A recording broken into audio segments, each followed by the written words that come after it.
सम्मानित साथियों, नमो बुद्धाय, जय भीम। आज के अम्बेडकर संदेश में आपका हार्दिक स्वागत है। आज के अम्बेडकर संदेश में हम बात करेंगे द्वितीय गोलमेज सम्मेलन की, यानी कि द्वितीय गोलमेज सम्मेलन में संघीय ढांचा समिति की 30वीं बैठक होती है 25 सितंबर 1931 को, जिसमें महत्वपूर्ण मुद्दा संघ और उसकी इकाइयों के बीच वित्तीय संसाधनों के वितरण पर बातचीत होती है। सम्मानित साथियों, बाबा साहब के क्रांतिकारी सुझाव जानने के लिए आज के अम्बेडकर संदेश को आपको सुनना चाहिए अंत तक, क्योंकि संघ और उसकी इकाइयों के बीच वित्तीय संसाधनों का वितरण, यानी कि जो टैक्सेशन है, जो टैक्स लिया जाएगा, वो कौन से टैक्स संघ सरकार के द्वारा लिया जाना चाहिए और कौन से टैक्स प्रांत सरकार के द्वारा लिए जाने चाहिए। इस संबंध में विशेष परिचर्चा चल रही है और ये शुरू होती है 30वीं बैठक संघीय ढांचा समिति की 25 सितंबर 1931 से।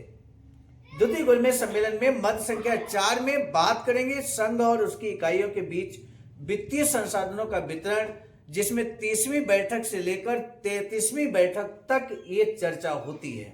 लेकिन बाबा साहब के जो क्रांतिकारी सुझाव हैं वो 34वीं बैठक 14 अक्टूबर 1931 को जो आते हैं, वो निश्चित तौर पर हर अम्बेडकरवादी को जरूर सुनना चाहिए और ये महसूस करना चाहिए कि उस समय, यानी कि 1931 में बाबा साहब को कई देशों के, खासकर ऑस्ट्रेलिया, कनाडा, अमेरिका जैसे देशों के जो संविधान है उनका अध्ययन बाबा साहब कर चुके थे और उन संविधानों का यहाँ पर जिक्र कर रहे हैं। मेरे साथियों, आप जानिए इस अम्बेडकर संदेश में बेहद खास जानकारी कि किस तरह से बाबा साहब संविधान निर्माण के समय अपने क्रांतिकारी सुझावों से अवगत करा रहे हैं। तो आइए शुरू करते हैं आज का अम्बेडकर संदेश। डॉक्टर अम्बेडकर संपूर्ण वाङ्मय खंड 5 से डॉक्टर अम्बेडकर गोलमेज सम्मेलन में, इसी शीर्षक के अंतर्गत आज का अम्बेडकर संदेश हम आपके समक्ष प्रस्तुत करेंगे पेज नंबर 142 से लेकर 145 तक।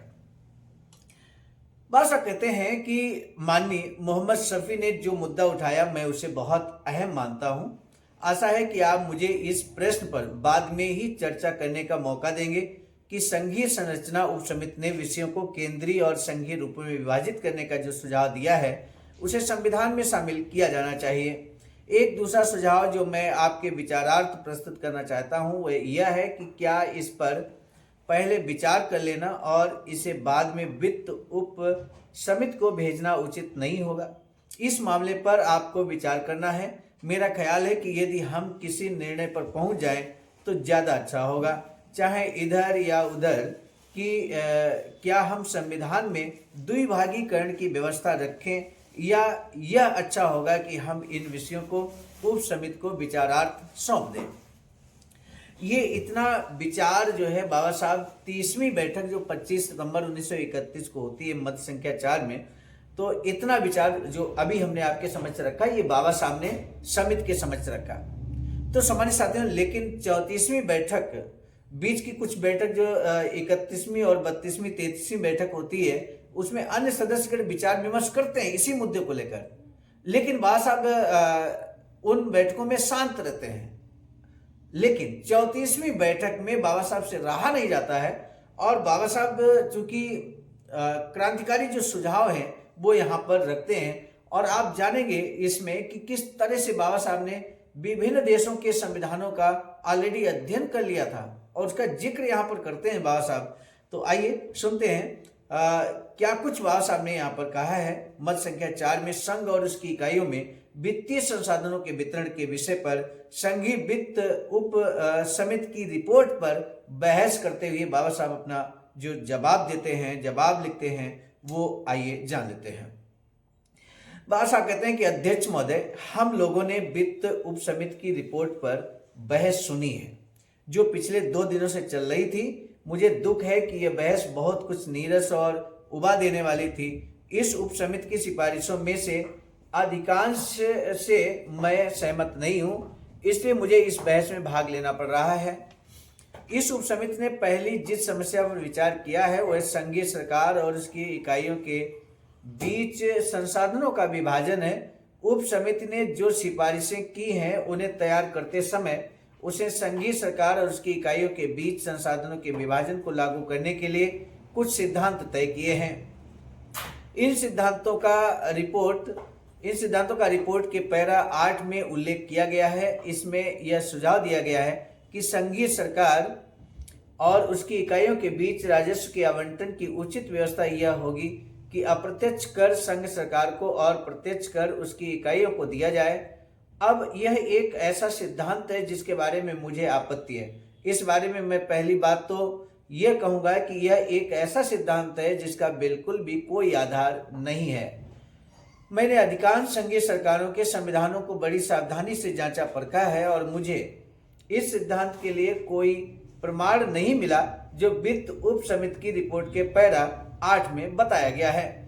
उदाहरण के लिए कनाडा के संविधान की धारा 91 और 92 को लीजिए। इसमें जो व्यवस्था बताई गई है वह यह है कि कनाडा में प्रांतीय सरकारों के लिए वे कर नियत किए गए हैं जिन्हें अप्रत्यक्ष कर कहा जाता है, लेकिन केंद्रीय सरकार को अप्रत्यक्ष कर से बांध नहीं दिया गया है। वहां केंद्रीय सरकार को यह छूट दी गई है कि वह प्रत्यक्ष कर ले या अप्रत्यक्ष कर ले। अगर आप ऑस्ट्रेलिया के संविधान की धारा 86, 69 और 90 पर विचार करें तब भी आप देखेंगे कि यही निष्कर्ष निकलता है। हालांकि उनका तरीका कुछ जुदा है। इन धाराओं में कहा गया है कि राज्य सीमा शुल्क और उत्पाद शुल्क नहीं लगाएंगे। निश्चय ही इससे यह निष्कर्ष नहीं निकलता है कि ऑस्ट्रेलिया में केंद्रीय सरकार भी सीमा शुल्क और उत्पाद शुल्क लगा सकती है। वहां भी ऑस्ट्रेलिया में केंद्रीय सरकार की प्रत्यक्ष कर लगाने की छूट बरकरार रखी गई है। उप समिति ने इस बात का उल्लेख किया है कि उसने अपनी रिपोर्ट के पैरा 8 में जिस व्यवस्था का वर्णन किया है वह व्यवस्था अमेरिका में वहां के संविधान में 16वें संशोधन तक विद्यमान थी, जो 1913 में पारित किया गया था। मैं निवेदन करना चाहता हूं कि यहाँ गलती हुई है। अमेरिका के संविधान में शुरू से ही अमेरिका में प्रत्यक्ष कर लगाने के बारे में केंद्रीय सरकार की शक्ति पर कभी भी कोई पाबंदी नहीं लगाई गई। अगर आप अमेरिका के संविधान के अनुच्छेद 1 की धारा 2 को देखें तब आपको वहां इस बात का स्पष्ट प्रावधान मिलेगा कि अमेरिका में केंद्रीय सरकार को प्रत्यक्ष कर लगाने की पूरी छूट है। अगर अमेरिका में केंद्रीय सरकार की सत्ता पर कोई पाबंदी लगाई गई है तो वह यह है कि अगर प्रत्यक्ष कर लगाए ही जाते हैं तब उससे प्राप्त राजस्व विभिन्न राज्यों में वहां की जनसंख्या के अनुपात में विनियोजित कर दिए जाएंगे। 1931 के संशोधन में सिर्फ यही प्रावधान किया गया कि केंद्रीय सरकार पर प्रत्यक्ष कर संबंधी यह पाबंदी अर्थात जनसंख्या के अनुपात में नियोजन किया जाना समाप्त कर दिया गया, लेकिन प्रत्यक्ष कर का ये अधिकार शुरू से ही बना रहा। यही नहीं, अमेरिका ने प्रत्यक्ष कर 1864 में और 1894 में भी लगाया था। तब केंद्रीय सरकार पूरी तरह से अप्रत्यक्ष साधनों पर निर्भर थी और कैंटनों को प्रत्यक्ष कर लगाने का अधिकार था। मैं इस बात की कल्पना नहीं करूंगा कि इस समिति का कोई सदस्य भारतीय संघ राज्यों के लिए स्विट्जरलैंड के अनुभव से कोई सीख उद्धृत करने का साहस भी करेगा। इस तरह की तुलना से कोई लाभ नहीं होगा। यह तुलना तो पनीर के साथ सफेद खड़िया मिट्टी के ढेले की तुलना करना जैसा होगा। और वहां भी स्विट्जरलैंड के संविधान ने इस व्यवस्था को 1915 में त्याग दिया था और केंद्रीय सरकार को राज्य के नागरिकों को प्रत्यक्ष कर लगाने की अनुमति दे दी थी। इसलिए अगर ये प्रस्ताव उस विशेषज्ञ समिति को एक निर्देश के रूप में है तब मैं इस प्रस्ताव के बारे में अपनी सहमति नहीं दे सकता। अब मैं इन संसाधनों के वास्तविक विभाजन के बारे में कुछ कहूंगा जो उप समिति ने पैरा 10 में प्रस्तावित किया है। इस आवंटन के बारे में एक ही कसौटी अपनाई जा सकती है और वह है पर्याप्तता की कसौटी। केंद्रीय सरकार और संघ राज्य की इकाइयों दोनों के लिए जो आवंटन पैरा 10 में दर्शाया गया है, क्या उससे उन्हें पर्याप्त राजस्व प्राप्त होता है? अब इस विभाजन को इस कसौटी से भी परखना संभव नहीं है। मैं उप समिति की कोई अवमानना नहीं कर रहा हूं, किंतु यह कहना चाहता हूं कि इस रिपोर्ट में आवश्यक बजट अनुमान नहीं दिए गए हैं जिसके आधार पर कोई यह पूर्व अनुमान कर सके कि यह आवंटन अपर्याप्त है या पर्याप्त है। यह विभाजन इस अनुमान पर आधारित हुआ लगता है कि कल्याणकारी कार्यों का संबंध अधिकतर प्रांतीय होता है, इसलिए प्रांतों को राजस्व के ऐसे संसाधन प्राप्त होने चाहिए जिनमें संसाधन विस्तार होता रहे।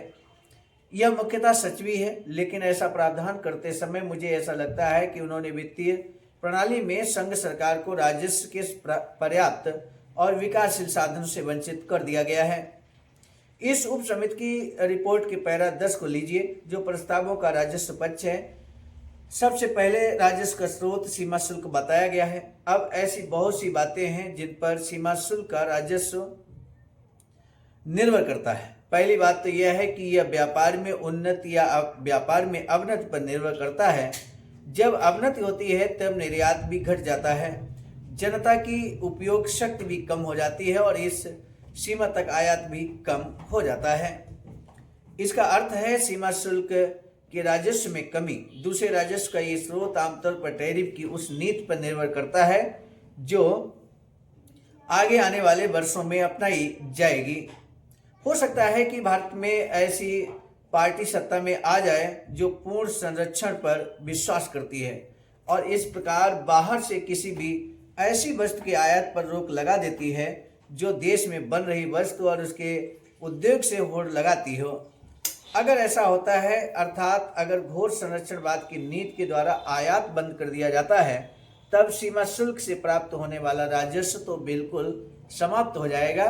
दूसरी तरफ अगर ऐसी पार्टी सत्ता में आती है तो जो मुक्त व्यापार और किसी भी प्रकार के संरक्षण में विश्वास करती है, तब फिर सीमा शुल्क का राजस्व एक क्षीण साधन बनकर रह जाएगा जिस पर संघ सरकार को निर्भर रहना है। सामान्य साथियों, आज के अम्बेडकर संदेश में हमने किन करों की बात की? स्वाभाविक है, संघीय ढांचा समिति में ये महत्वपूर्ण मुद्दा संघ और उसकी इकाइयों में वित्तीय संसाधनों पर वितरण की बात हम कर रहे थे। लेकिन आज के अम्बेडकर संदेश का जो महत्वपूर्ण प्रश्न है वो ये है कि अम्बेडकर संदेश में किन करों की, किन टैक्सेज की बात हमने की है। आपको उन करों के नाम बता देने हैं, बस यही आज के अम्बेडकर संदेश का महत्वपूर्ण प्रश्न है। हमें बेसब्री से इंतजार रहेगा आपके जवाब का कमेंट सेक्शन में। सामान्य साथियों, आपने अम्बेडकर संदेश को अंत तक वॉच किया। अगर आपने चैनल को अभी तक सब्सक्राइब नहीं किया है तो जरूर सब्सक्राइब कर लीजिए। आप चूंकि अंत तक अम्बेडकर संदेश को वॉच किया है, इसके लिए हम तहे दिल से साधुवाद ज्ञापित करते हैं और अगले अम्बेडकर संदेश में लेकर हम शेष जो कार्यवाही है इन करों पर, यानी कि जो वित्तीय संसाधन है उनका किस तरह से विभाजन किया जाए, प्रांतीय सरकार का क्या अधिकार होगा और राज्य केंद्र सरकार का क्या अधिकार होगा, इस महत्वपूर्ण मुद्दे को लेकर यहाँ पर जो भारत सरकार अधिनियम 1935 बनने की प्रक्रिया जारी है द्वितीय गोलमेज सम्मेलन में, तो हम लेकर उपस्थित होंगे जल्द ही। आज दीजिए इजाजत, आप सभी को सादर नमो बुद्धाय, जय भीम। सामान्य साथियों, यदि आप हमारे इस चैनल आवाज़ का ऑफिशियल, जिस पर नियमित सुबह 5 बजे डॉक्टर अंबेडकर संदेश आपको मिलता है, आप हमारे इस चैनल को सपोर्ट करना चाहते हैं तो हमारा आपसे निवेदन है कि आप हमारे इस चैनल को सब्सक्राइब कर लें, वीडियो को शेयर, लाइक, कमेंट जरूर करें। सामान्य साथियों, हम एक महत्वपूर्ण बात बताना उचित समझते हैं। बाबा साहब की अधूरी इच्छा के अनुरूप एक वैचारिक सेंटर निर्माणाधीन है सारनाथ वाराणसी में, जहां पर 14,000 स्क्वायर फीट जमीन परचेज कर ली गई है ring road green city Faridpur Sarnath में। वैचारिक सेंटर के प्रशासनिक ब्लॉक का निर्माण कार्य कंप्लीट हो चुका है। शानदार बेहतरीन प्रशासनिक ब्लॉक का निर्माण पूर्ण हो चुका है। आगे अब मुख्य भवन को बनाने की बारी हम सबकी है और इस हेतु आप दिए गए अकाउंट नंबर पर अपना अमूल्य योगदान कर सकते हैं। आज का अंबेडकर संदेश हम लेकर उपस्थित हुए थे मिशन नायक बुद्ध मित्र मुसाफिर सर, राष्ट्रीय अध्यक्ष आवाज का नई दिल्ली की प्रेरणा में, और प्रस्तुत करता मैं स्वयं सर्वजित आर्य, राष्ट्रीय मीडिया प्रभारी, IIT सेल आवाज का नई दिल्ली। मिलेंगे नए डॉक्टर अम्बेडकर संदेश में, तब तक दीजिए इजाजत। आप सभी को सादर नमो बुद्धाय, जय।